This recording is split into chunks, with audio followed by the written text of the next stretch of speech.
Many times, first-time filmmakers get in such a rush over the excitement of making their movie that when it comes time to actually start it, they don't really know where to begin.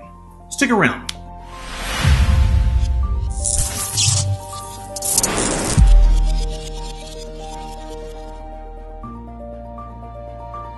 Hi everyone, and welcome to Motion Dynamics. My name is Phil. This channel is going to be chronicling my journey through the making of my next independent feature science fiction film, which is still untitled at the moment.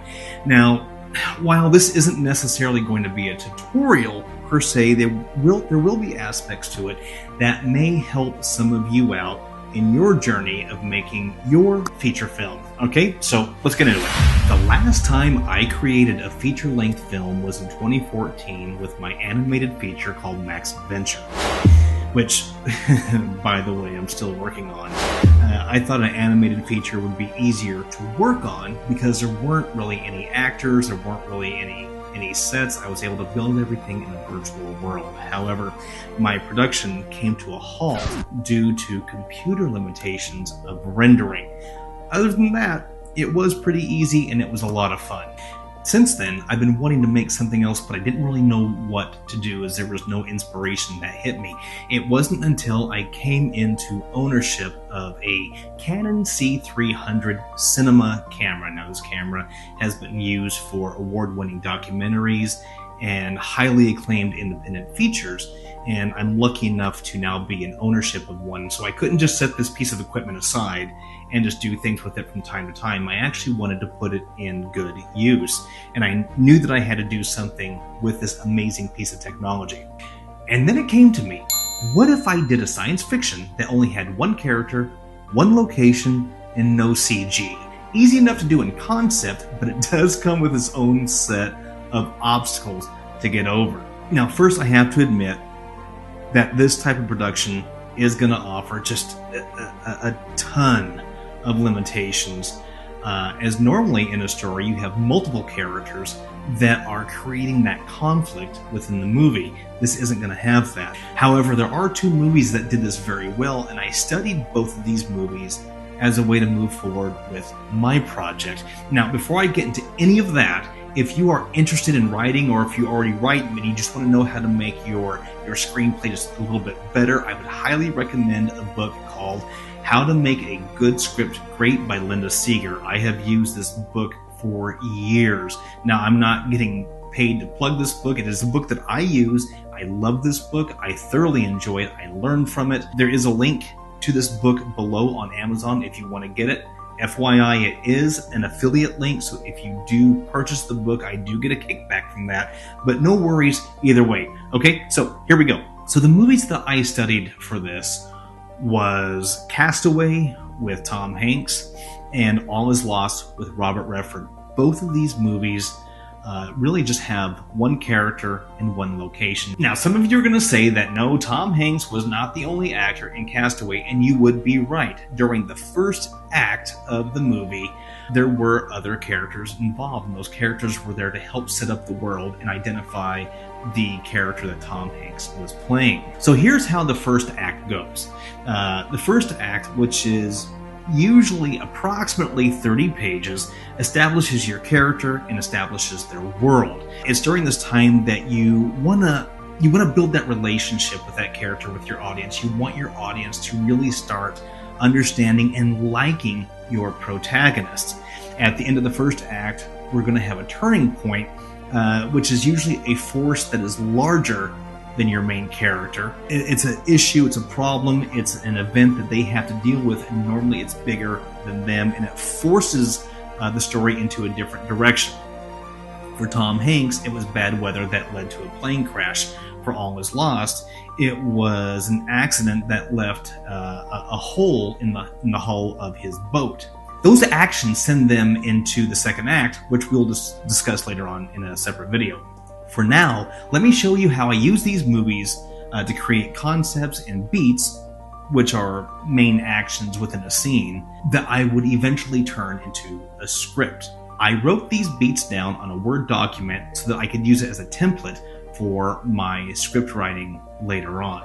And by the way, the program that I use to write this is Studio Binder. There is a free version of it, and I've had no problems with it whatsoever. It's been a really good piece of software to use, and it's made my writing a lot easier. Okay, so back to the story now. One thing that my heroes of filmmaking have always done, that would be like Steven Spielberg, Harrison Ford, is they always take the average guy and just throw that person into a situation that is anything but average. So the first thing that I wanted to do was just establish our main character as being the average guy. This film takes place 60 years into the future, with space agencies building colonies on Mars for scientific research, which is actually something that is in the works as we speak. So it's not really science fiction per se. We show him as a laid-back guy. You know, he's easy to get along with. He's basically a space-age trucker. He's delivering payload from Earth to the Mars colony to help them build these new stations that are going to be going up. And he wants to enjoy this last haul before he retires from the Air Force. Throughout this first act, we have a lot of fun banter between him and a friend of his who's also in mission control, a mission control specialist. And so we're able to start developing that character, and we start to see that he's a likable guy and that he has plans for the future and he has desires after his retirement. And those plans really just involve him buying a sailboat and enjoying his days on a sailboat with his dog. Easy enough. It's a simple first act that establishes our main character as someone who's likable and easy to get along with. Now, we're also going to find out that he's damaged, that he lost his family as a result of him choosing his career in the military over family. So that leads to some decisions that happen down the road later on. We also get to explore his world as he goes through various parts of the ship in the beginning for various scenes. So we get to really see what kind of environment he's playing with, and really how well he's keeping everything together, considering he's the only person in this ship. Now, as a side note, having your characters orphaned like this can really help build drama in your scene. We see this in the first Star Wars movie when Luke Skywalker goes back to his aunt and uncle's place to find them dead.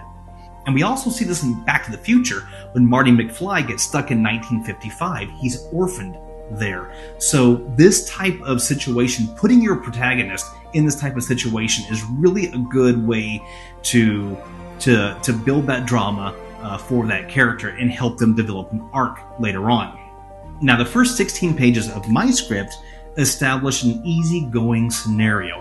I want a quiet, laid-back scenario in the opening because that is going to play into contrast for all the drama that's going to happen later on.